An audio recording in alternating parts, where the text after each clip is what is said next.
Okay, so this will be another one of my little electrical projects today. On this 2005 Ford Escape, I have this little outlet. It changes the cigarette outlet to USB so I can charge my devices. Well, I put it in there and you see that little white light glowing? Well, that means the outlet is working. Well, if I pop it into here, well, it's not doing anything. So, we have tried many different styles of these, and we cannot get anything to come from that. It could just be dirty, but I don't think that's the problem. We had a alternator with the rectifier go out, and I think might have popped a fuse, or not. We're going to find out. So what I've already done is I've gone on and pulled the radio. That's going to give us access to back behind on this, and I'm going to see if I can get my DMM set up on there. Put the car in accessory, and we're going to see what we can get.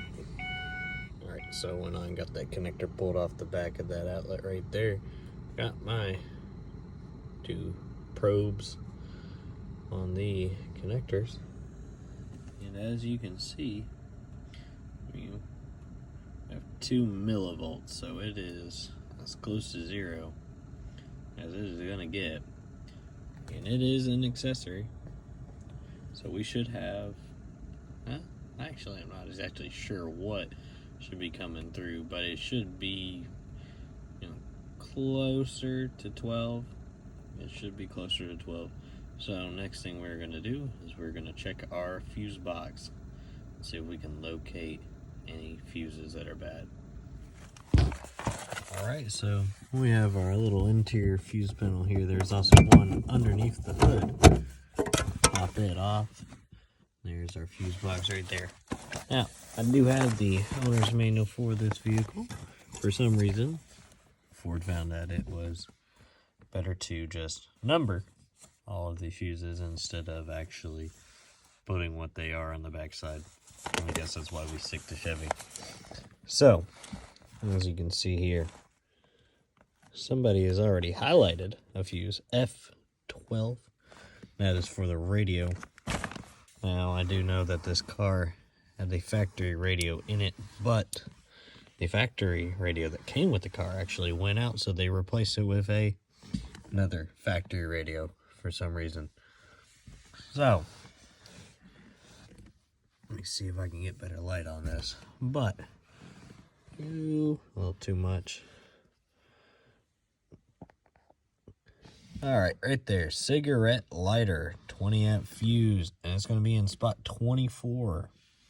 We look over here, focus, looks like 4th row over, 3rd one up is going to be it right there.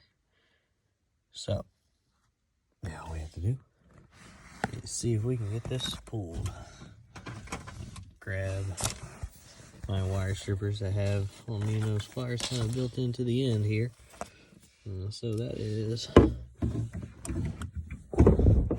to be this row. Hold on.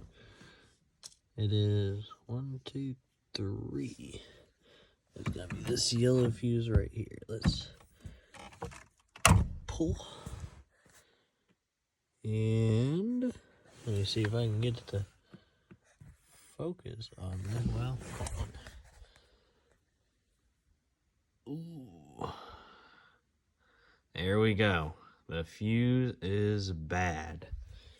So we're going to just drop that right there on the floor.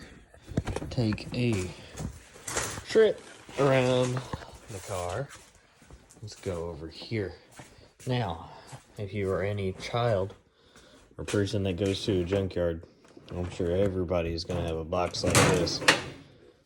Ooh, can I find it is the question.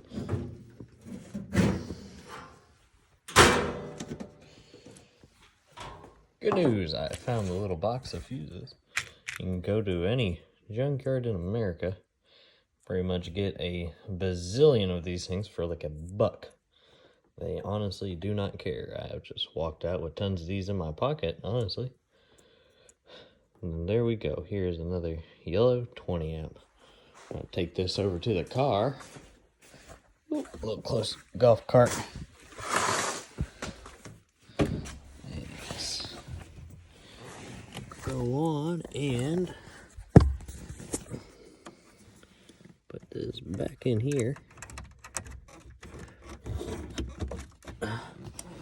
Now, let's turn that key back to accessory. Get our trusty DMM.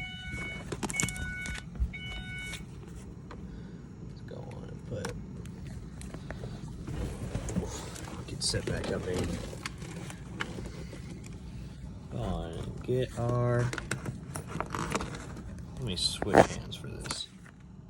Go on and get our connections on there. And we are at 7.67 volts. Now, let us put all this back together. And I'm going to plug it in and see if it works. Well, as you can see, we have a little glowing white dot. Plugged it back in, and I hope that now, when I go on my road trip, I will now have 2 cigarette lighters. One for me, one for the girlfriend. Hopefully one will just charge my phone, but you know, we never know. She might need to charge hers too, or we might be running a GPS, so having 2 will make it a lot easier. Probably going to get a power converter anyway, just so we have a couple more options. There isn't one in the back. I'd like to install one later. Alright, and that is it. It is probably my final electrical video.